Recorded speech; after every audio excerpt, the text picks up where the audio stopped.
The rain had not stopped for 3 days. It washed over the rusted rooftops of the city, slid down the cracked brick walls of forgotten factories, and soaked the railway tracks that cut through the industrial heart of the East Coast like steel veins. It was 1927, a time when America looked wealthy on the surface, but was rotting quietly underneath. Near the docks, inside an abandoned freight terminal, a group of men stood in silence. They were not loud criminals. There was no laughter, no alcohol, no careless movement. Their silence was heavy, the kind that only exists when people have already crossed the point of no return. At the center stood Daniel Hargreaves. He wore a black suit that didn't belong in a place like this. Tall, composed, clean, shaven, his eyes held no fear, only calculation. In front of him was an old chalkboard mounted on a wooden stand, its surface cracked from years of neglect. Drawn in white chalk was a train, not an ordinary one, the Atlantic Express, the most heavily guarded train in the United States. A moving vault carrying gold reserves, raw diamonds, bearer bonds, and confidential financial documents, transported overnight from New York to Chicago under federal protection. Many had tried to rob trains before. Every one of them had failed. Daniel lifted the chalk and circled a single carriage. "This," he said calmly, "is where everything changes." The men leaned closer.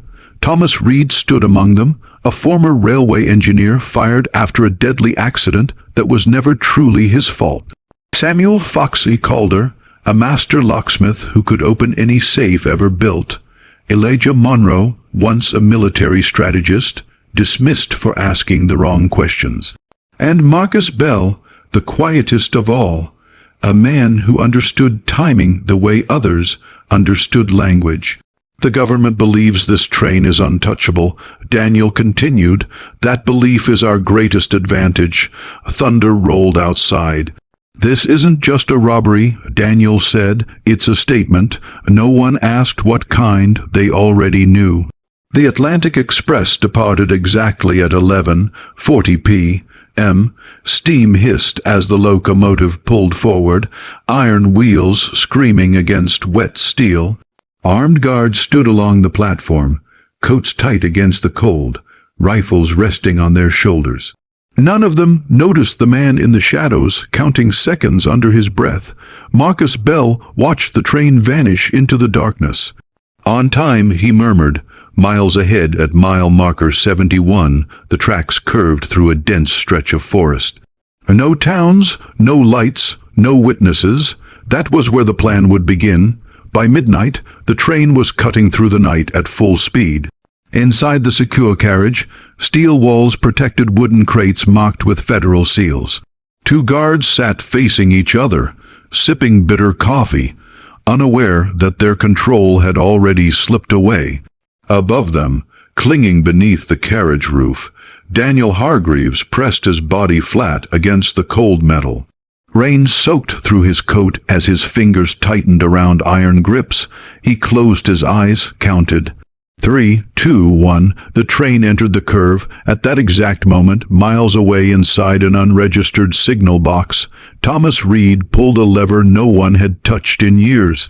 The signal ahead of the Atlantic Express shifted, not to red, but to uncertainty. Inside the locomotive, the engineer frowned. "That signal's wrong," he muttered. He eased off the throttle.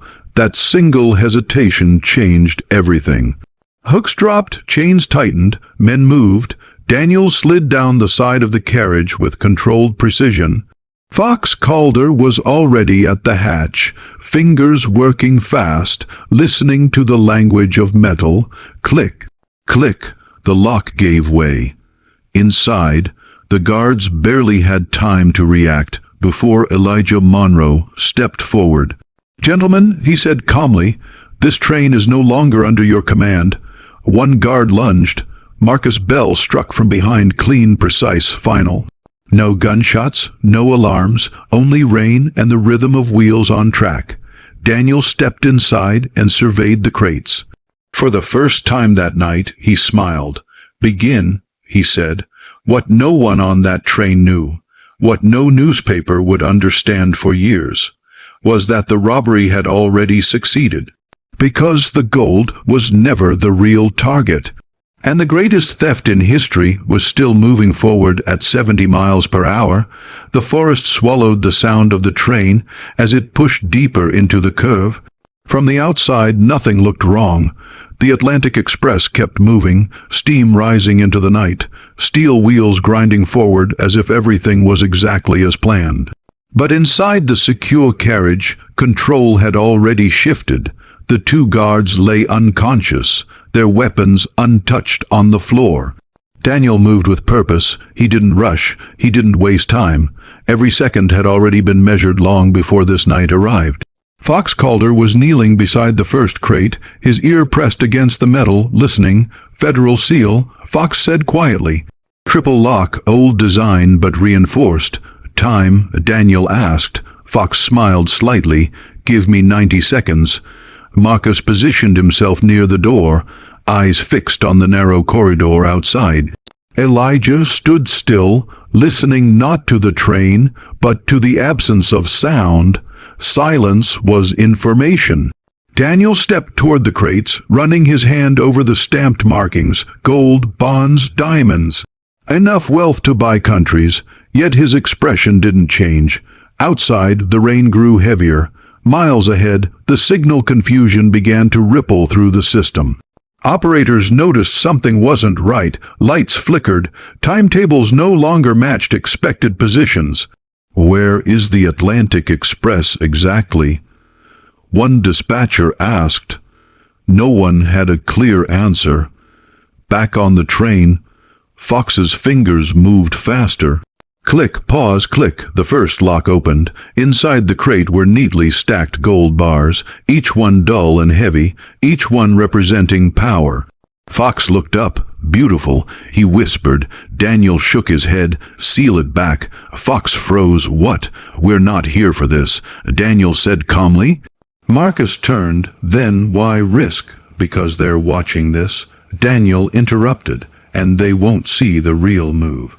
Fox resealed the crate, confusion flickering across his face, but no questions asked. He moved to the second crate, then the third. Each one opened just long enough to confirm its content, and then closed again. Elijah stepped closer. Signal window is closing. Daniel nodded. Marcus reached into his coat and pulled out a small leather case. Inside were documents.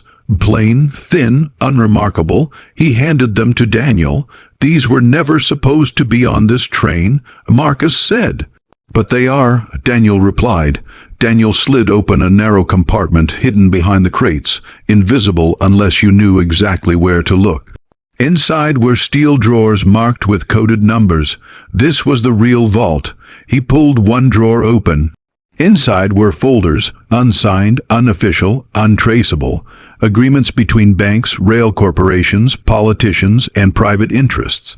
Proof of manipulation, proof of theft far greater than gold. Daniel exhaled slowly. This, he said, is leverage. Fox finally understood. You're not robbing the train, he said. You're robbing the system. Daniel didn't answer. He didn't need to. Suddenly, the train lurched slightly. Marcus stiffened. Speed change. Elijah listened again. We've got attention. In the locomotive, the engineer was arguing with a federal officer.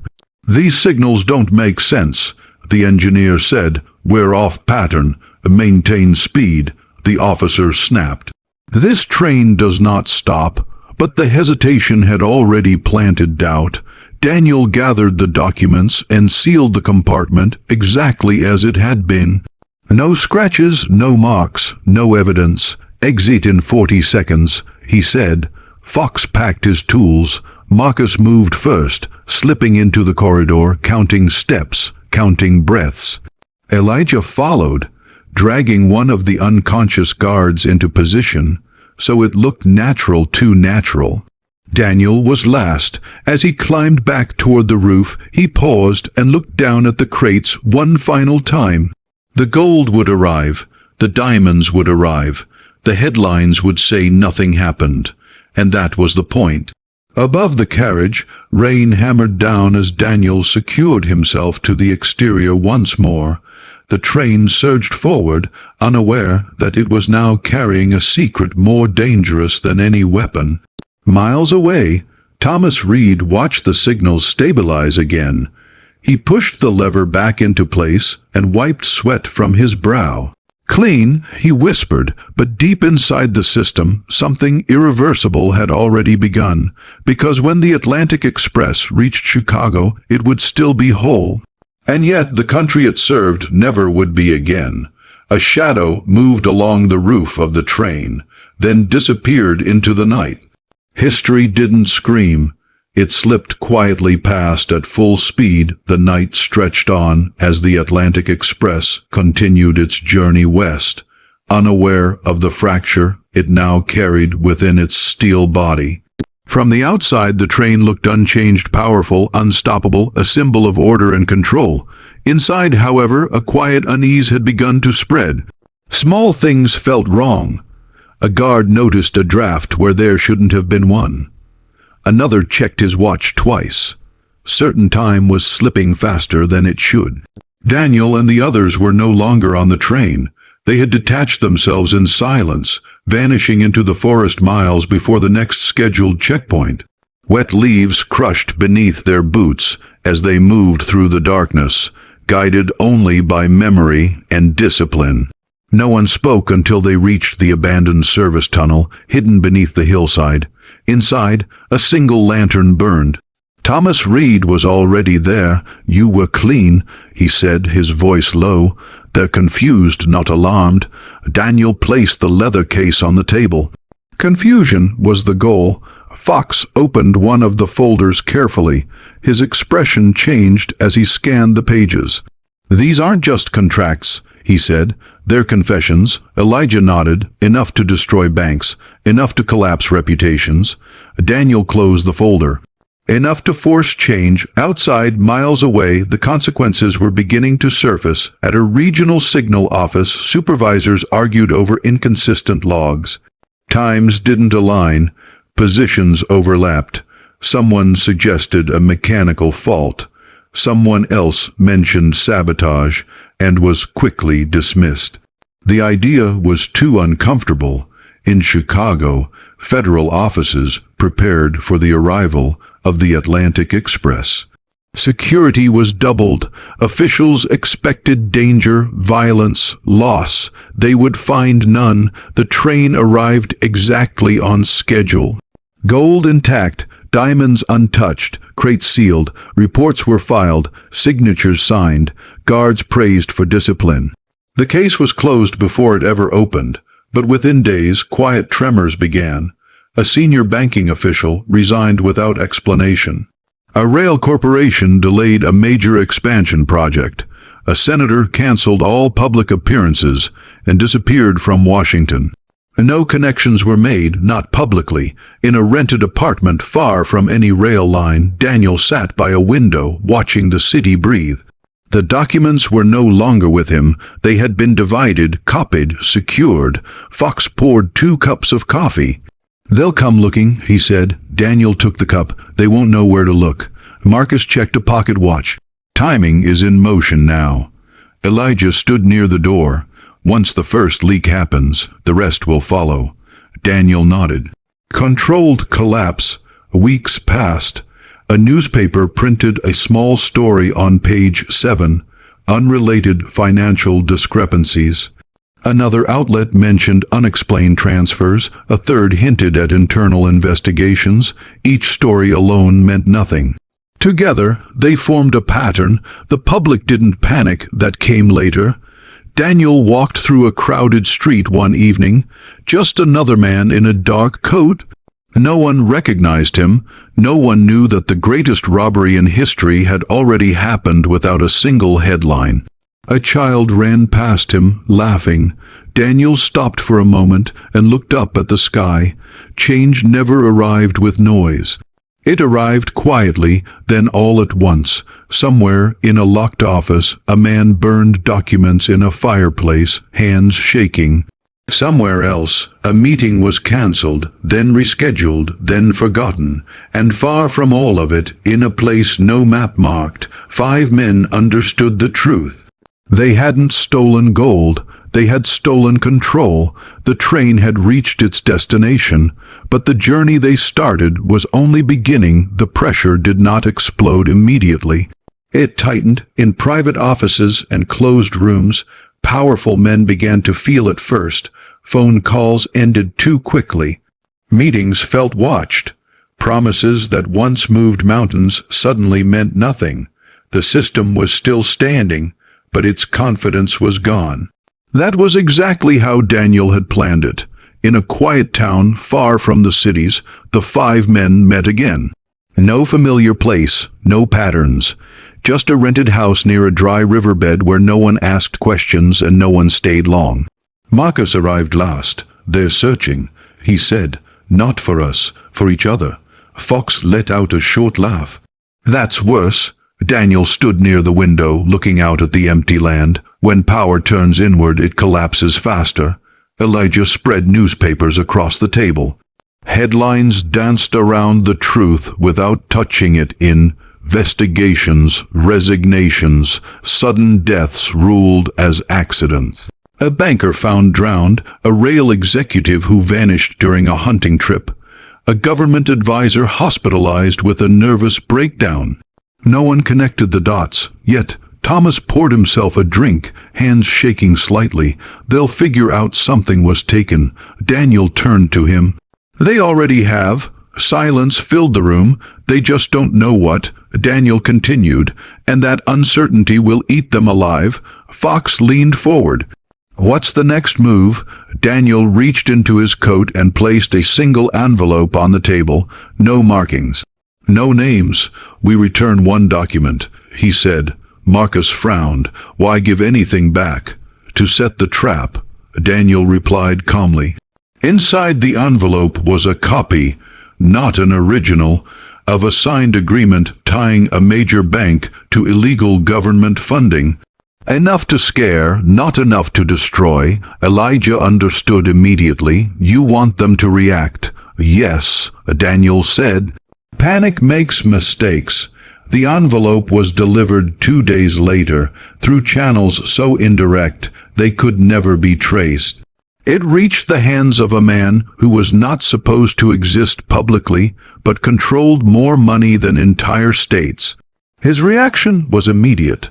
Emergency meetings, secret flights, orders issued without paperwork, and one fatal decision.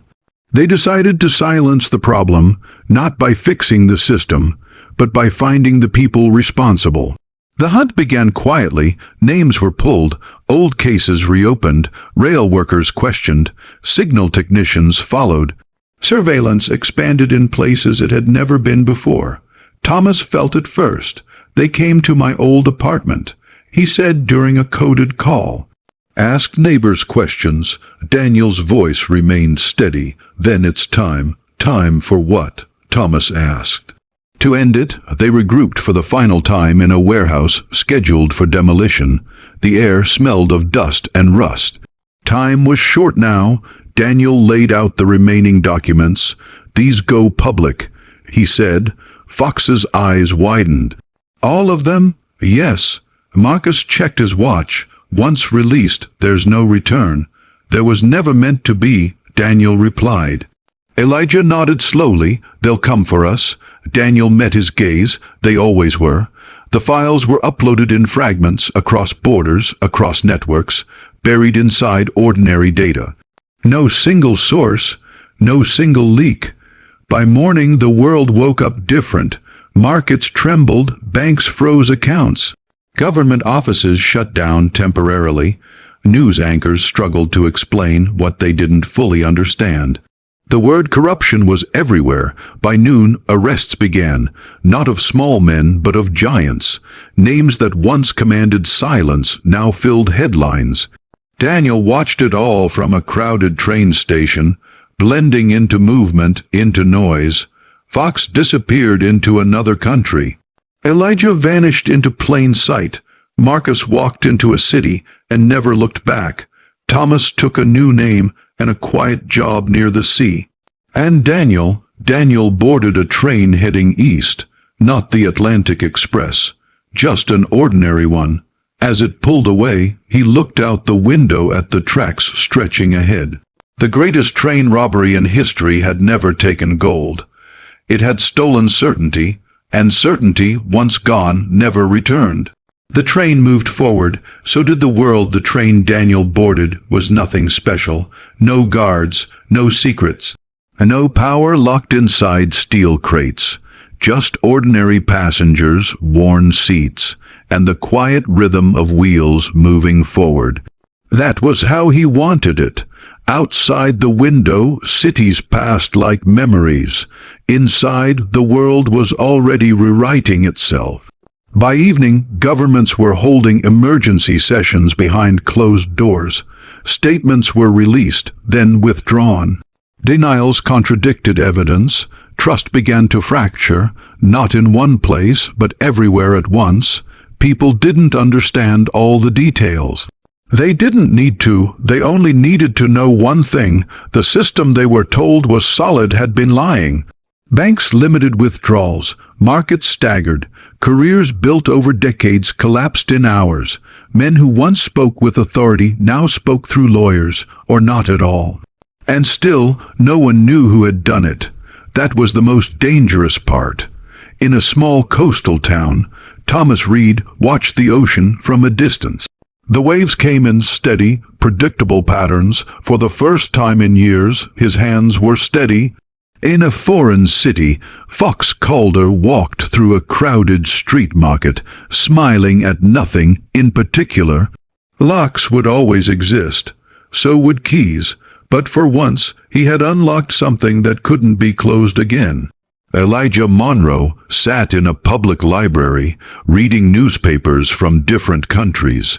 Every headline told the same story in a different language. Power exposed, lies revealed, order questioned.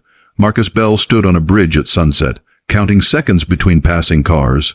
Timing, he thought, was still everything, and this time the timing had been perfect. None of them contacted each other again. They didn't need to. Daniel stepped off the train at dawn. The station was quiet, almost empty. He walked out into the morning air, blending into the crowd of people starting ordinary days. A vendor shouted about coffee. A child laughed. Life continued. Somewhere deep inside government archives, investigators tried to trace the origin of the collapse. They followed trails that led nowhere, signals that corrected themselves, records that proved nothing on their own. The Atlantic Express became a footnote. Officially, it was never robbed. No gold was missing, no diamonds lost. No alarms triggered. Yet historians would later argue that something had changed that night in 1927. That the balance of power had shifted without a battle, without a revolution, without a single gunshot. They would be right. Daniel stopped at a street corner and looked up at the sky. Clouds moved slowly, indifferent to human systems. The greatest robbery of all time was never about what was taken. It was about what could never be put back. Certainty, control, the illusion that power was untouchable. Daniel adjusted his coat and walked on, just another man disappearing into history. The tracks behind him stretched empty. Ahead, the world moved forward, changed, shaken, awake, and somewhere, far from headlines and monuments,